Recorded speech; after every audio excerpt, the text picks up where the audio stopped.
Okay, അപ്പൊ നമ്മള് കൊറേ ദിവസമായിട്ട് വെയിറ്റ് ചെയ്തിരുന്ന നമ്മളുടെ കൊറിയർ വന്നിട്ടുണ്ട്. അപ്പൊ ഞാൻ ഭയങ്കര എക്സൈറ്റഡ് ആണ് ഓപ്പൺ ആക്കാനായിട്ട്. എന്നെക്കാൾ കൂടുതൽ എക്സൈറ്റഡ് ആണ് നമ്മളെ ലയിക്കു. അപ്പൊ നമുക്ക് ഒന്നിച്ച് അൺബോക്സ് ആക്കിയാലോ?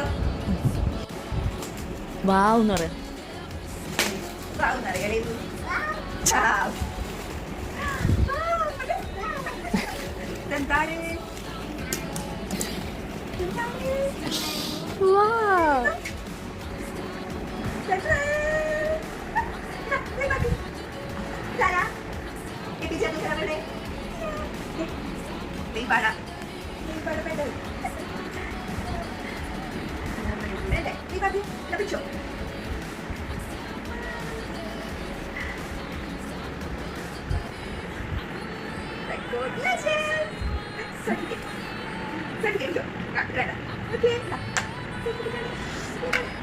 Wow.